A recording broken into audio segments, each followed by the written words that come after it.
પણ જે દીકરા મા બાપને આ ધરતી ઉપર ઘડા ઘરમાં મૂકી આવે છે ને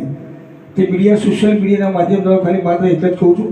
કે ઘડા ઘર પરિવાર કુટુંબ જાતિ સમાજ માટે સિસ્ટમ માટે સરકાર માટે કલંકરૂપ છે. સરકારે અને સમાજના તમામ સંપ્રદાયના તમામ જ્ઞાતિના તમામ વડાઓએ જાગૃત થવાનો સમય આવી ગયો છે કે મા બાપની જગ્યા ક્યાં ઘરમાં કે ઘરડા ઘરમાં ક્યાં હોવી જોઈએ એ રિસર્ચ આપણે કરવું જોઈએ. ખરેખર જે મા બાપે તમારા માટે અથાગ મહેનત પરિશ્રમ કરીને તમે દેશ વિદેશ પહોંચતા કર્યા હોય અને આ જે ઇન્ટરનેટ ન્યૂઝ અને અનેક ન્યૂઝના માધ્યમ દ્વારા અમે ખાલી માત્ર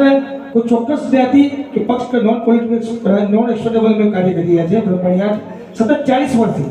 વીર માળાબેન આગળવાડી આવ્યા હતા અમદાવાદના તમામ ઘરડા ઘરમાં ફ્રી ઓફ ચેસ્ટ અમને બંકીબી પાટો પર મુક્તા વિશા હોય કે પછી ભક્તિ સરકાર હોય જે લોકો અનેક વાર દેશ વિદેશની સેવા આપી તે લોકો એક પણ પૈસો લીધા વગર ખાલી બ્રહ્માની એટલો ફોન થાય ને કે ત્યાં આગળ આવવાનું આદેશ થાય એટલે આવી જ જવું પડે. તો આ ખાલી માધ્યમ દ્વારા ખાલી મેસેજ આપવા માંગે છે કે હે માં તુજે સલામ કે ભારતના 140 કરોડ દેશની માતાઓ એ માં શક્તિ હોય માં ધરતી હોય કે માં જેને ત્યાં હોય તેના ગુરલા ગાવાનો અવસર એટલે 26મી જાન્યુઆરીએ આપણા દેશનું સંવિધાન આ દેશનું આ બંધારણ અમલમાં આવ્યું તેના માટે હું